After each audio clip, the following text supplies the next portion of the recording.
Good afternoon. I hope I don't know whether if you're in America, it's the US, it's good morning.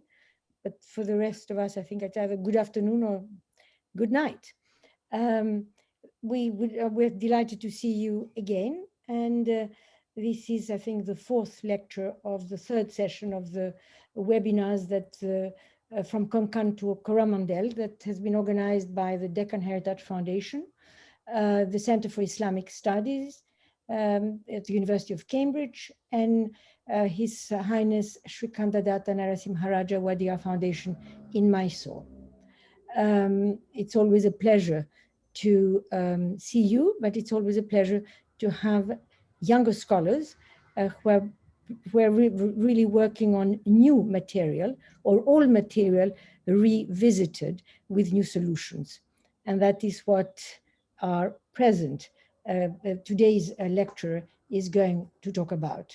He's going to talk about the Chand Minar at Daulatabad, which is an amazing monument, but at the same time, a very perplexing monument. And I think that Mohit has come up with a very interesting solution, which he will talk about, and we look forward to it. Mohit is an Andrew Mellon Fellow at the Center for Advanced Studies in the Visual Arts and PhD, and a PhD candidate in the history of art department at Yale University in the US. His dissertation, The City of Gods and Fortune, analyzes the architectural and urban history of Daulatabad between the 13th and the 15th centuries. Mohit's research has appeared in Muqarnas and in catalogs from the Yale Center for British Art and the Indian Institute of Contemporary Arts, Bombay. His public-facing scholarship has appeared in Life History India. Mohit has also written fiction, and his short stories have appeared in Best Debut Short Stories, Nimrod, the Los Angeles Review, among other venues. This is the Los Angeles Review, a literary magazine? Yep. Yes. Okay. So if you have, after Mohit presents his new research, which is very exciting, it will be Vivek who will close this today's lecture. But I think instead of listening to me, I think it's much more interesting to listen to what Mohit has to say. And Mohit, the stage is yours. Thank you. Thank you, Helen. I'm just going to start sharing my screen.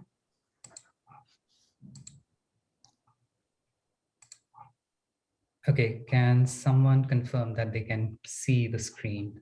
We can see you. Okay, perfect. So thank you all for coming to the talk, and my thanks to Vivek, Helen, and Her Highness Pramoda Devi Vadiyar for inviting me to present my research. Thanks are also due to Shrikara and Neil for the behind-the-scenes work. My talk today is titled A Victory Tower Built by a Slave, which focuses on the Chand Minar at Daulatabad Fort. The talk is based on an article of the same name that will be published in Muqarnas, an annual journal on the visual cultures of the Islamic world, this month. Today, I'll summarize my findings for you and also include some other observations that are not part of the article. So let's get right into the matter. Daulatabad is located in the northern Deccan, as you can see on the map. The city was established by the Yadavas in about 1190, and it was then known as Deogir. In 1326, the city came to be known as Daulatabad, which means the abode of fortune. The fortified city is laid out around a solitary hill, today known as Deogir, the base of which has been scraped vertically for some 50 meters. This scraping occurred largely in the 13th century.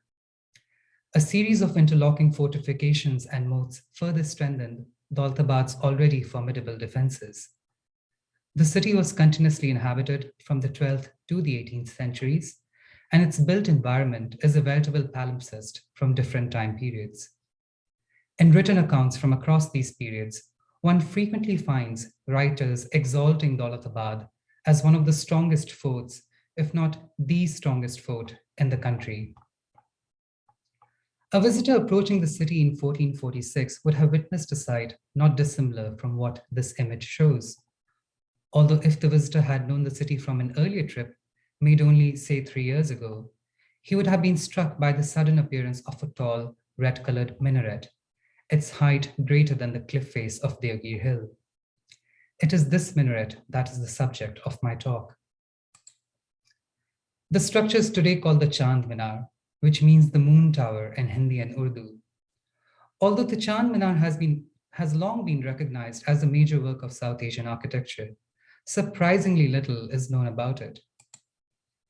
Even its height is frequently misreported as 30 meters in most of the existing scholarship, whereas in fact, the building is 61.5 meters or roughly 202 feet tall. And you can get a sense of the scale of the building by looking at these tiny people right next to the monument, like this man in this blue-green shirt, and just how massive the tower is right next to him. At the time of its construction in 1446, the Chand Minar would have been one of the tallest stone minarets in the world. The patron of the Chand Minar was one Pervez bin Karanfil, a military slave of African origin. At the time, the Bahmani dynasty ruled over the northern Deccan, and the reigning sultan was Alauddin Ahmad II. And the map, you can get a sense of the territorial extent of the Bahmani Empire, roughly around the time the Chand Minar was built. Earlier scholars have said that the Chand Minar was built when the Bahmanis took control over Daulatabad in 1347.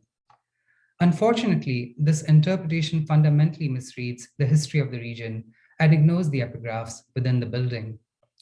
Challenging these earlier reports, I will demonstrate in the talk that the construction of the Chand Minar was directly linked to a major war the Bahmanis had with their southern neighbors, the kingdom of Vijayanagara, in 1443.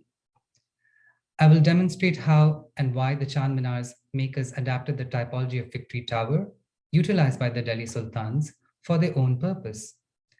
I will further argue that, this Victory Tower was gifted by the slave Pervez to the Sultan at the time, Alauddin Ahmad II, at a time of intense racial factionalism in the Deccan. Understanding the Chand Minar as a gift helps to explain why the structure was built in the first place. Since this research sheds new light on the cultural milieu of African slaves at the time, I hope also to nuance existing discourse on slavery and ethnic factionalism in medieval South Asia. African slavery in South Asia was very different from that in the Atlantic world. For one, there was significantly greater scope for upward mobility, and the path towards being manumitted was comparatively straightforward. Indeed, the remarkable career of Malik Anbar, who arrived in the Deccan from Ethiopia about 100 years after the construction of the Chand Minar, illustrates how an enslaved person could be manumitted to become the regent of the Deccan region. In this regard, scholars have suggested that African slavery in the Deccan was not too different from other kinds of slavery, such as the Turkish slavery of the Delhi Sultanate. Now, I know many of you in the audience are familiar with the longer contextual history of this period, but I would just like to offer a brief historical refresher so that we are all on the same page. There's a paradigm shift in South Asian political history with the establishment of the Delhi Sultanate in 1192. The Delhi Sultans were the first Islamic rulers of South Asia, and up to 1290, all of the Delhi rulers were either Turkish slaves who rose up the ranks or were direct descendants of Turkish slaves. After 1290, the dynasty was largely helmed by families that located their origins in the Afghanistan region. At the height of its rule in the mid-14th century, the Delhi Sultanate controlled most of the Indian subcontinent, which is what you see in the map on the left. After the period of its greatest expansion, this large empire fragmented into a variety of successor states, including the Bahmanis and the Vijayanagara, who ruled over the northern and the southern Deccan respectively. As should be clear, the Delhi Sultanate provided the political and cultural foundation for its successor states, who very soon developed their own distinct traditions. These were all multi-ethnic spaces, and the major cities within these empires were cosmopolitan in nature, attracting immigrants from East Asia, the Middle East, Africa, and by the end of the 15th century, Europe. The Delhi Sultanate in the north was replaced by the Mughals, and the Bahmani and the Vijayanagara Empire was succeeded by a number of Deccan sultanates, which coexisted with one another for about 2 centuries. It is from this time period that we have the first painting of Daulatabad and the first political history of the Bahmanis. The painting by Murar comes from an illustrated Mughal chronicle, the Padshahnama. The most important account of Bahmani history, the Tārīkh-i Firishta, or Firishta's history, was written in the Deccan at the court of Bijapur, which is kind of like right here. Firishta is the name of the historian who wrote the text, and he had access to Bahmani accounts that have not survived. I will discuss this text later in my talk. But to return to the point I was making earlier, since the Delhi Sultanate had Turkish slaves as emperors, and at least one African slave became the de facto ruler of the Deccan, even though he never officially called himself king, scholars have suggested that African slavery in the Deccan was not very different from Turkish slavery in the Delhi Sultanate. While there are some similarities between African and Turkish slavery, it is not true that African slaves were treated in the same fashion as their Turkish counterparts. African slaves had to strategically navigate the rough political territory in which they found themselves, and routinely faced what can only be called an anti-Black sentiment. Understanding the design and the history of the Chand Minar reveals just such a story, which has not before been told. To narrate it, I will first walk you around and inside the Chand Minar, and then describe the circumstances that led to its making. Daulatabad Fort is divided into 3 sectors, and the Chand Minar is in the largest sector at the corner of the principal east-west and north-south thoroughfares. The building has a plinth atop which stands the tower. The plinth has 3 levels, and the tower has 3 balconies of diminishing size, as you can see in the plan. The architectural relationship between the plinth and the tower, however, is far from obvious. For one, you cannot enter the tower at the ground level. At this level, the footprint of the tower is almost entirely subsumed within the core of the plinth. To access the tower, one climbs the staircase on the east side that takes one to a portal. The portal has an inscription, which you can sort of see right here, to which I'll return in a moment. The apex of the portal is crowned by a crescent, or the hilal. The crescent also appears on the finial atop the tower, but in this case, one half of the crescent has fallen away, possibly destroyed by lightning. Indeed, as you can see in the image, the Archaeological Survey of India has installed lightning rods to protect the building from thunderstorms. In any case, it is this symbol of the crescent, or the chand, that gives the building its modern name. Stepping past the portal I just showed you, one can see a tripartite mosque. The minaret rises from the northeast corner of the mosque like an oversized bastion. Minarets without mosques seldom existed in medieval South Asia. Recent research has revealed that even minarets long thought to have been standing in splendid isolation, such as the minaret of Masood III and the minaret at Jam, both in Afghanistan and both dating to the 12th century, were attached to mosques that have since entirely vanished. Thus, it is this small mosque that provides the programmatic justification for the minaret. However, the usual relationship between the relative sizes of a mosque and its minaret is inverted at the Chand Minar, and the minaret is disproportionately larger than the mosque. It is as though the mosque provided an excuse for constructing the minaret. The southern wall of the mosque has a long poetic inscription, the foundation inscription, which you can sort of see right here. And I will return to it in a moment.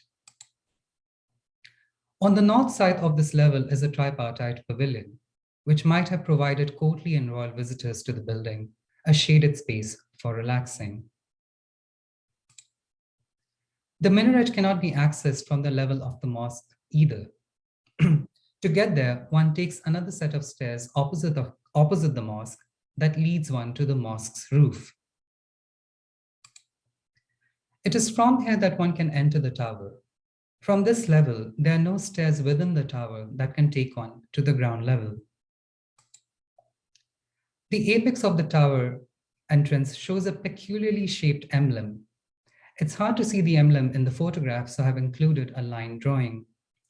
Similar emblems crown the arches of other Bahmani buildings, For example, I show you one such emblem from the entrance arch of Firoz Shah Bahmani's tomb in Gulbarga. In general, this Bahmani emblem, whose specific form varies in detail, includes one or more pair of wings surmounting a circular or crescent-shaped finial. In an article investigating the origins of this emblem, the art historian Mehrdad Shikuhi posits that it had Sasanian antecedents. Shikuhi noticed that the Bahmani emblem resembles the exuberant crowns worn by Sasanian emperors. As their name suggests, the Bahmanis claim to be descendants of the Sasanian emperor Bahman Gur, whose valor was widely known in the Persian world through Ferdowsi's Shahnama. Shikuhi argues that the Bahmani emblem was derived from Sasanian examples and that it helped to propagate the idea that the Bahmanis had legendary ancestors. At the time of the Chand Minar's construction, however, the emblem had a recognizably Bahmani association. Thus, while the Chand Minar's portal arch and apex have a hilal, care was taken to imprint an identifiably Bahmani emblem at another prominent arch on the building. Upon entering the tower, one is hurled into darkness. The lower levels are particularly dark, but higher up there are more windows, and of course, light refracts from the balconies. The subjective experience of climbing the tower is going from a dark place to one of greater light and greater height. The balconies of the Chand Minar offer up magnificent views of the surrounding area, especially of the Devgir Hill and the city itself. The building was in a state of disrepair at the beginning of the 20th century, when large portions of its upper balconies had collapsed. These were repaired in 1914 to 1916 by the doyen of Deccan art history, Ghulam Yazdani. Unfortunately, Yazdani did not describe the Chand Minar in any detail in his reports. These photographs are the only visual clues through which one can piece together how the Chand Minar and the area around it were restored. But what about the building's color? The black and white photographs can't shed light on the building's striking red color. Indeed, the building's red stands out in the gray and green Deccani landscape. Is it original to the monument? And if so, what significance does it have?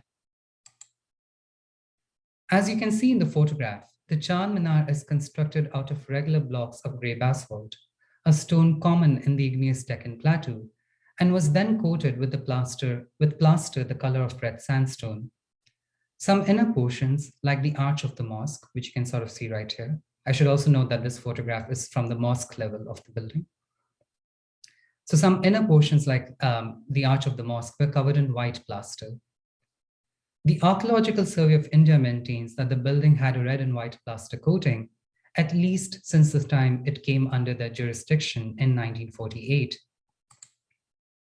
Portions of the building also have bands of blue glaze tiles, of which very little survives, and you can sort of see them right here in the engaged merlons. The Mughal painting of Daulatabad shows a red-colored minaret in the city. In truth, the painting also shows another minaret, white in color, but there's no architectural or archaeological evidence within Daulatabad to suggest that another minaret, having the monumental proportions of the Chand Minar, existed at the city. I suggest that the two red and white minarets in the painting are refractions of the red and white colors of the Chand Minar. The Mughal artist Murar, who made this painting, would have been intimately familiar with buildings of red sandstone and white marble, which were the preferred materials for making imperial Mughal architecture in northern India. The earliest known colonial era painting of the city by William Daniel also shows the Chand Minar as having the tint of red sandstone. While not being indexical in the way photographs are, these paintings nonetheless suggest that the Chand Minar always had a reddish tinge with areas of white that we see today. The visual evidence indicates that the color scheme of the building was not altered in the course of 20th century renovations. The significance of the Chand Minar's red and white colors is evident when we compare the building to the preeminent Victory Minaret in South Asia. the Qutb Minar at Delhi. Begun in 1199, the Qutb Minar was constructed over the reign of several Delhi sultans, well into the 14th century. The Qutb Minar is made of rubble masonry, but dressed in red sandstone ashlar, with its uppermost levels made of marble. Both sandstone and marble can be found in the neighborhood of Delhi. The availability of these stones in northern India is one reason why many imperial buildings of the Delhi Sultanate and the later Mughals made extensive use of sandstone and marble.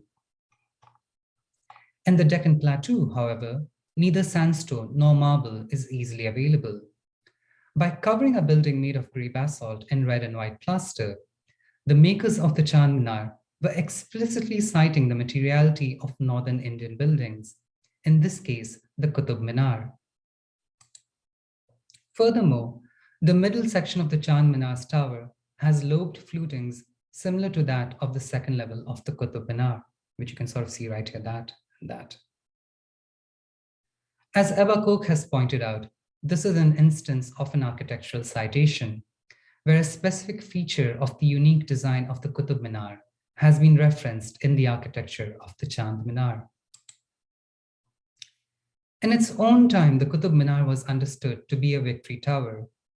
Devanagari inscriptions in the building variously call it a Kirti Stamba or a Jaya Stamba. Both of these terms mean victory tower. Thus, by citing the materiality and a design pattern on the Qutb Minar, the makers of the Chand Minar were adapting the victory tower typology for their own purpose. Although the comparison with the Qutb Minar sheds light on some of the building's meaning, what victory was the Chand Minar commemorating?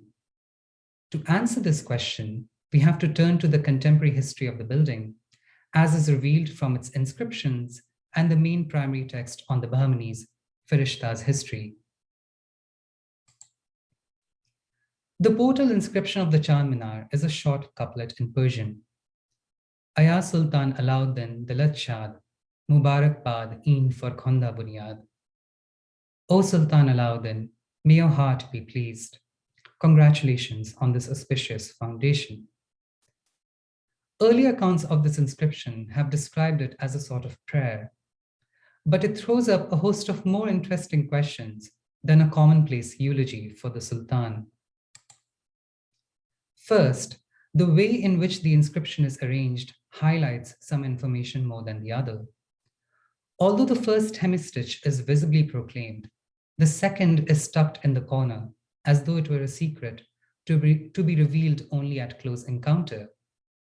In the slide, you can see an English rendering that communicates how the inscription would have appeared to a literate audience. Second, the inscription spells the name of the ruling Sultan, Alauddin Bahman II, in an unusual manner. In the Arabic name ʿAlaʻ al-Din, which means the power of religion, the inscription replaces a hamza with a vav. So if you can see, Arabic is written from right to left for those unfamiliar with the language. And if you can see, this squiggly shaped character has been replaced by this comma shaped character. And that's what you see in the slide. The implied oo sound of the Arabic possessive phrase Alauddin is literally inscribed here. So the word Allah means power and Deen means religion. So the possessive phrase here is the power of religion or religion's power. Arabic has several rules that dictate the pronunciation of its possessive constructions. Without going into details of Arabic grammar, let me simply note for those unfamiliar with the language that while you would write the name in question as ʿAlaʻ al-Din, when you read it, it is always read as Alauddin. For these combination of words, the definitive article al is voiced as ud. In the Anglophone world, or even for those like myself who grew up watching Disney cartoons on Doordarshan of all places, the name Alauddin has been made famous by this character, where the oo sound of the possessive construction has been further dropped so that you just have Aladdin. For readers not intimately familiar with the language, pronouncing Arabic words could often be a little confusing. Persian writers who occasionally encountered Arabic words sometimes introduced additional vowel markers to help their readers with the implied vowel sounds. For example, one comes across these additional vowel markers in Indo-Persian manuscripts. However, one seldom finds such vowel marks on inscriptions and coins. The spelling of Alauddin's name you see here is unusual and appears only on the two inscriptions at the Chand Minar. And this, consequentially, tells us that the inscriptions were written by someone not very familiar with the writing conventions at the time. That is to say, it is not a standard phrase churned out by a scribe. Finally, the inscription addresses the Sultan in the second person. May your heart be pleased, rather than using the more conventional third person. A direct address of this kind, from me to you, is common in classical Persian poetry, but less commonly seen in utilitarian monumental inscriptions. The form of the inscription raises the question, who is addressing the Sultan? The foundation inscription provides the answer. Carved on a basalt slab, this inscription contains a Persian poem of 21 couplets. However, as with the first inscription, it also has grammatical and orthographic eccentricities. Several couplets in the poem, lines 3, 8, and 11, for example, violate the meter, and the poem spells Alauddin's name with a vav.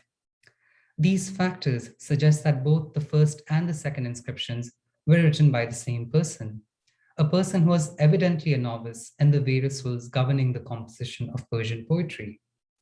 The text of these inscriptions must have passed from the hands of its writers to the calligrapher without being corrected by a scribe. The foundation inscription describes the courtly stature of the patron of the Chand Minar, Parvez bin Karanful.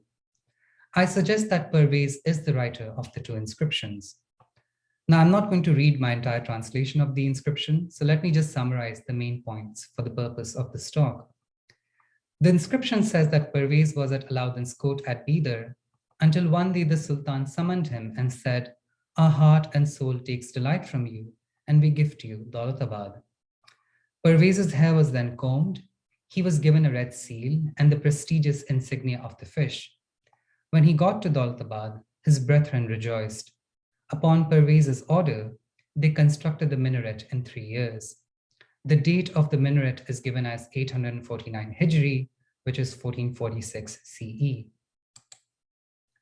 The red seal Parvez was given might have resembled the red seal you see on the left.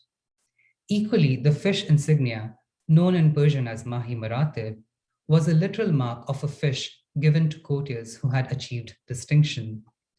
The slide includes artifacts of a later date, but they nonetheless give a visual clue of the sort of things Parvez would have received. Parvez's name is not mentioned in any extant primary text, although he's known from 2 other Persian inscriptions around Daulatabad. In all of these inscriptions, he's identified as a royal slave, Abd-e Sultani or Bandah-e Dargah-e Yazdani, and here the words Abd and Banda mean slave or a servant. While calling oneself a slave was common in courtly contexts, the historian Richard Eaton has indicated that such titles were not agnominial in the Deccan, as they might have been in Mughal India or Safavid Iran, but actually signified the status of being a slave.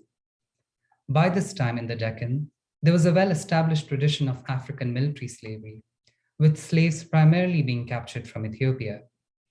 Parvez's title of a slave provides the first reason to believe that he indeed was one.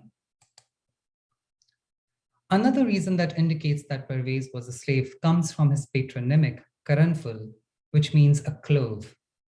As recent research by the historian Emma Flatt has demonstrated, African slaves in the Deccan were frequently named after expensive objects of pleasant-smelling odorants, such as clove, ambergris, sandalwood, so they had names like Karanful, Anbar, Sandal, etc.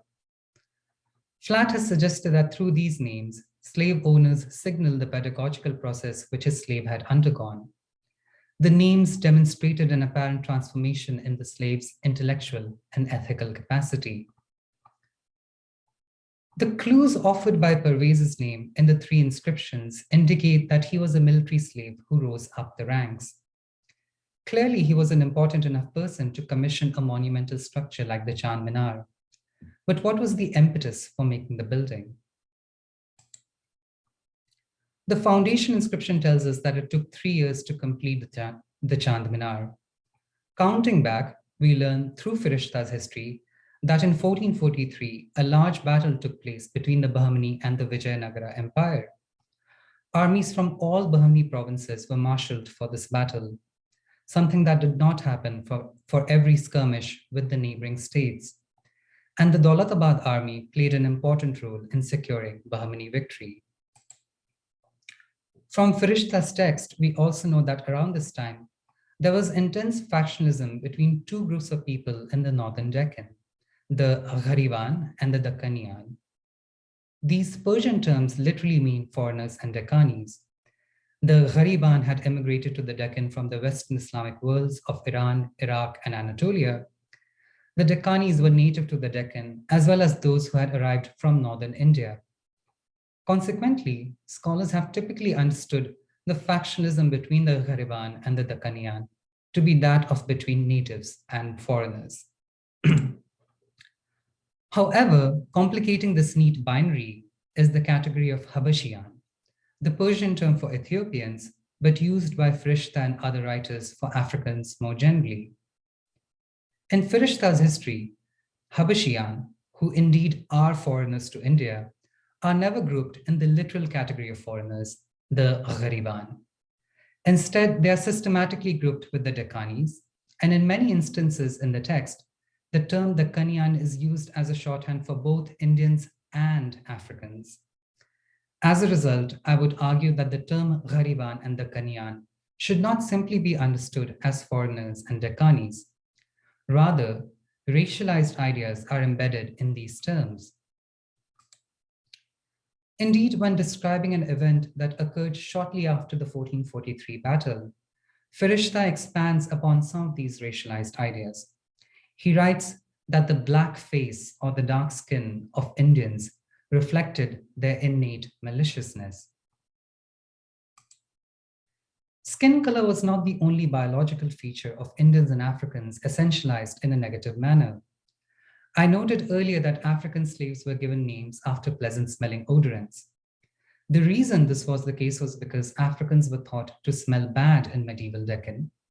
Smelling bad, in turn, signified poverty, low social status, limited intelligence, and sinfulness. These essentialized characteristics, dark skin reflects innate maliciousness, one is presumed to be malodorous, and to be malodorous is to be sinful and stupid, indicate that medieval terms used to describe Indians and Africans were loaded with racialized ideas. Recent work by Geraldine Heng, Anya Lumba, Jonathan Burton, among several others, have forcefully challenged the notion that race is a modern construction. And I should also flag here a forthcoming article by Supriya Gandhi that tackles the issue of racialized tropes in Persian literary sources in South Asia. Heng, for example, writes that race is a structural relationship for the articulation and management of human differences, rather than a substantive content, one that demarcates human beings through differences that are selectively essentialized as absolute and fundamental in order to distribute positions and power differentially. Firishta's history too distributes power and positions differentially when it comes to recognizing the achievements of Africans and Indians at the Bahmani court. As a result, Firishta's narrative creates a peculiar lacuna in which one has to read against its grain to understand the social context for a building like the Chand Minar. A close look at the 1443 battle reveals that the Bahmanis won because of the African and Indian contingent. After the battle, this group of officers were given the sort of distinctions previously awarded only to Western Islamic immigrants at the Deccan court. And it was at this moment that Pervez constructed the Chand Minar. The building, which was of a monumental scale and had the visuality of sandstone and marble, which are precious stones, of course, in the Deccan, literally cemented the value of Pervez's contingent to the Bahmani court at a time of intense racialized factionalism. This victory tower, I suggest, was then gifted by Pervez to Ahmed. Line 11 of the foundation inscription tells us that when Ahmad was pleased with Parvez, he gifted him Daulatabad. The Persian infinitive used here is tohfa dadan, to gift. In his seminal study on gifting, the anthropologist Marcel Mauss theorized that gift-giving was reciprocal in nature. Ahmad's gift of Daulatabad would have required Parvez to reciprocate in some manner. But Ahmad's gift was not an object that could be passed from one hand to another, nor can this gift be treated in a Keynesian economic sense to enable the circulation of materials. Nor indeed was it a gift among social equals. Ahmad was a sultan, Parvez was a slave. The anthropologist Annette Wiener's study of paradoxical gift-giving, wherein one kept the thing that was being gifted, sheds light on the mechanism at work here. Wiener theorized that certain objects could be treated as inalienable possessions, which she defined as something imbued with the intrinsic and ineffable identities of their owners, which are not easy to give away. The Chand Minar, I suggest, was an inalienable possession, imbued with the identity of its patron.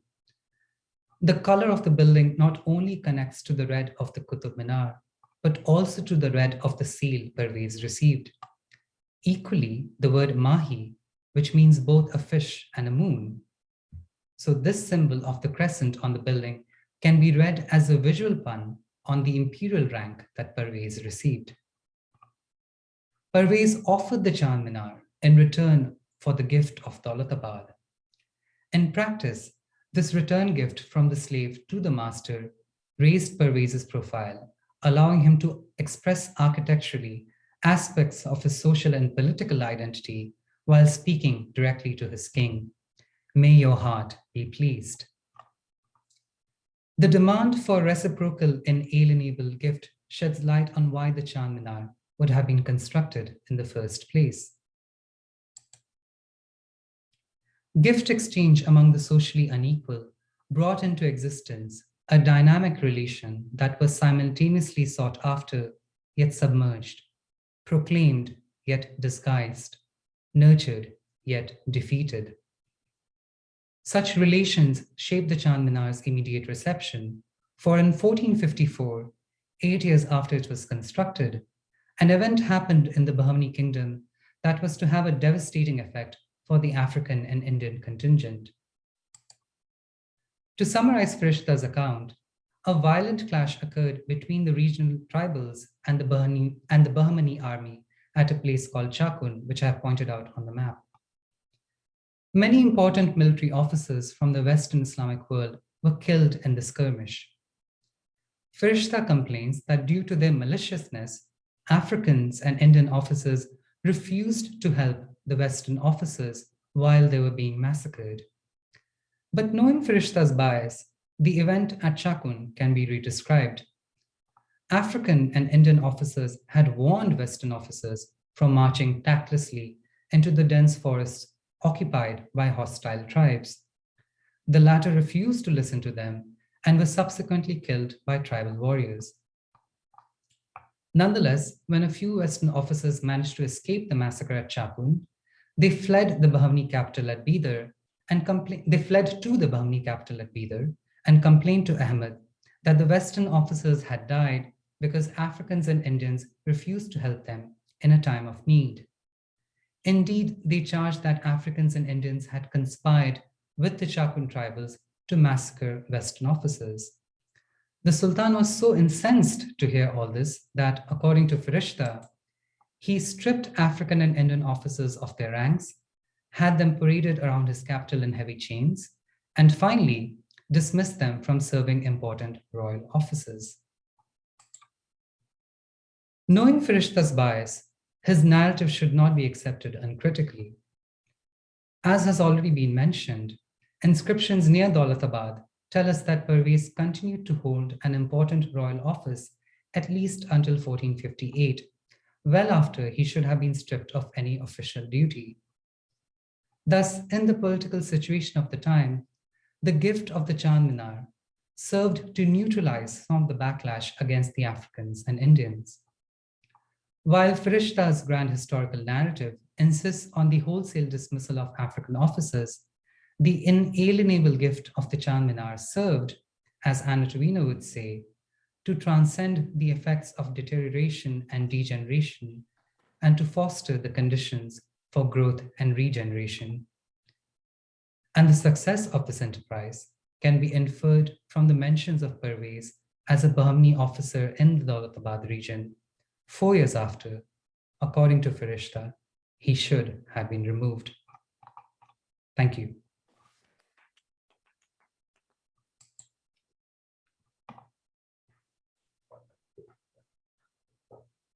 Really well done, Mohit. It's really, really impressive. And we can see Helen also clapping. I was taking notes and making comments. I have a few things that might help you, I think, as you take your project further. And I have to say, I'm really excited to have this article in writing so I can cite it in my work. One thing that I would say is perhaps think about the distinction between Tuhfat and Hidayah. Hidayah as a contract where you expect something back in return, and then Tuhfat as something that's given with no expectation of anything back. That distinction might help you make your point even more, even stronger than it already is. The other, I had a lot of thoughts about the inscriptions that you showed. The first thing that immediately struck me was just that they're so unmistakably sultanate in the style of the inscription.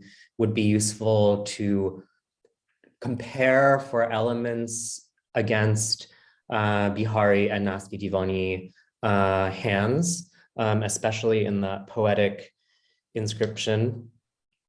I do want to ask you my one question for you would be to clarify your reading of the wow, the ʿAlaʻ in Alauddin, because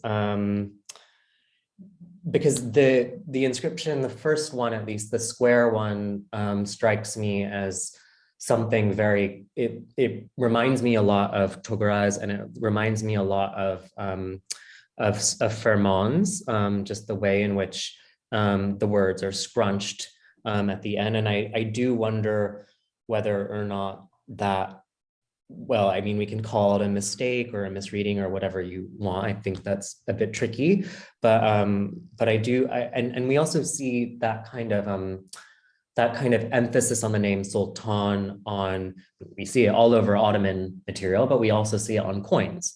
So I just want to ask you to sort of clarify what you think is happening with that, with the Alauddin,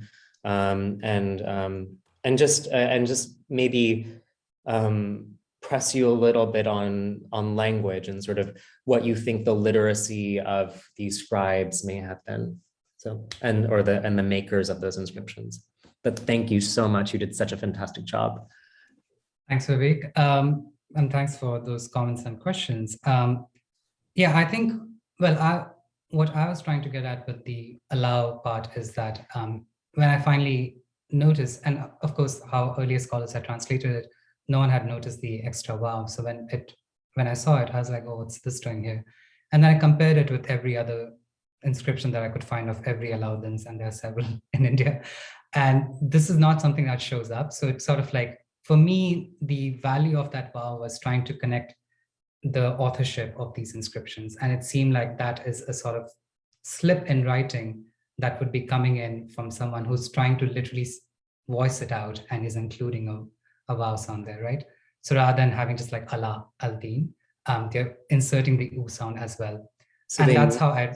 So they may likely have, Persian may have been the... Exactly. This And is what I was trying to get you to say. Exactly. I mean, that's I guess like yeah, that's what I'm trying to get at. That it's a Persianate brain trying to voice out an Arabic Fantastic, word. yes. And then you right? also see that within the poetic inscription as well, is that the Persianate is a very useful model and so on. But anyways, now I only get one question. So now I will hand it over to the audience for their questions. You can also look through the chat, Mohit, as we get these questions. But the first one is from Priyadarshi Singh. How do you see such a minaret as a symbol? I think they're asking, do you see the minaret as purely religious or socio-political religious? Or I guess the question is, where is religion in this? Great question. Where is religion in this? For pre-modern societies, I think religion is just a part of day-to-day life. And whenever you'd be constructing something that has a mosque and a minaret to it, you're obviously you're borrowing or you're building upon architectural precedents that are religious in nature. So yes, religion is part of the narrative, but I think like the broader implication that I'm trying to touch on is the political history, which is the more interesting one in the present case. But yeah, certainly, this would have been a building that could have served many different purposes. There is a mosque that could have served as a small sort of like chapel mosque, if you will. But it was also probably also a place for pleasure, for enjoyment and relaxation. So it's not like religion is somehow dissociated from political and social context. They are kind of very much part and parcel of this time period. Do you think that, having a mosque that small, I think you used the word excuse to build the minaret, which was a really nice way of putting it. Do you think that affects, the scale at which you perceive the minaret? And sort I'm of, sorry, I don't follow. So, you have a shrunken mosque, right? So then the perception of the minaret is even more monumental in a way. It sort of amplifies it. And I think there might be some religious readings within that. We have a comment from Sultana Al-Kuwaiti, who's asking about the Char Minar, but just to clarify, it's the Chand Minar, which Mohit has very carefully explained as the heavens or the sky, or not the Char Minar or the moon. Sultana, I think we are talking about two different buildings. Yeah, the Char Minar literally has Char Minars. Yeah, and, so the building in question is the Chand. Right, yeah. Any other questions? I know Helen will have a lot of questions.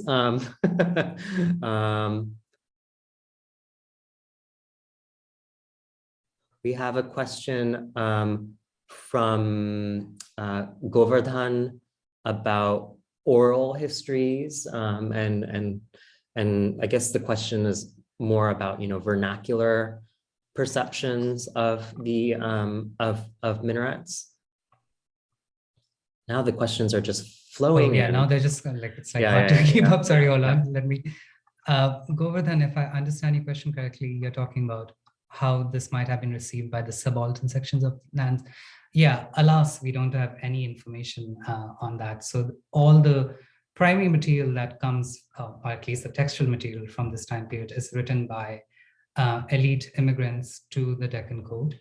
We don't even have, so far, we don't even have any texts that are written by anyone who's considered, quote unquote, dakkaniyān. And so if my argument is convincing, then the text of the Chand Minar's inscription would have been the first piece of African writing written by someone of an African origin in the Deccan that we know of to date. But in terms of how they were received in local ballads, folklore, I don't personally have any such information, but this is a field that's ripe for research. It really hasn't been looked into in great detail. So come on and do that work. We have another question about tile work. Well, we have Helen. We have Helen with us. somebody who can answer the tile work question. So maybe we'll pass that to her later. But now this Mehvish Sheikh, if you see the architectural history of Daulatabad and its adjoining area, particularly in the 13th through 15th century timeframe, do we find specific primary sources of the period that attest to the architecture of the time other than Firishta and others? Sorry, just He's asking, they're asking about contemporaneous primaries or sources about the Deccan. Yeah, so Helen is shaking her head, and as Helen knows well, there is nothing contemporaneous to the time. Firishta is our main source, and there are a few others, but they all inscriptions. Yeah, I mean there are inscriptions. I mean, I think the question was more about like textual history. Yeah. So yes, there are inscriptions from the time that provide some information, but of course the inscriptions are not telling you. They're not doing art historical work, so you have to do that by looking at buildings and comparing things. But in terms of like political history, that's all later. So the main material, the main textual pieces on Burmese are letters, coins, taskiras. There's a whole host of stuff, but political history comes from a later period. But yeah, that's it. I like this one question that's asked about your journey of deciphering the inscriptions. Can you talk to us a little bit about, what that process was of, deciphering, translating, the philological issues that you may have stumbled upon? Yeah, I mean, it was a journey filled with, great fun. And first, the problem was getting into the building. I mean, you can't get into the Chand Minar. It's blocked to everybody. The building has been locked out. And it took me forever, 4 years of trying to get into it. And I finally had permission from the topmost person at the archaeological survey that allowed me to enter the monument for 1 hour, in which I could measure the building, sort of frantically running around with the tape and make those plans. And so when I finally got around to piecing together how the architecture was, I began looking at the inscriptions much more closely. And it was at that point, so both of these inscriptions have been translated earlier.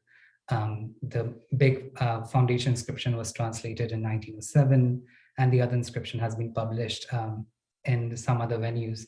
And I thought the translations and the analysis of the inscription that earlier scholars had done left much to be desired. Like there were all these questions that the inscription raised, like, what is this rank of a fish standard? What is this red seal? Why is his hair being combed? Sorry, what? Coromandel, was that did they make that? Or was that you who made the observation about Coromandel following Emma?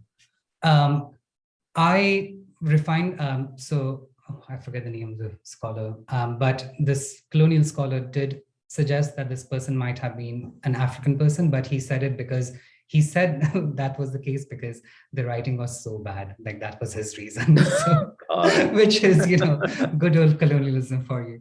But Emma's research really sort of like opened it up. Yeah. So having all of those connections to actually really find out like, okay, this person is really of African origin.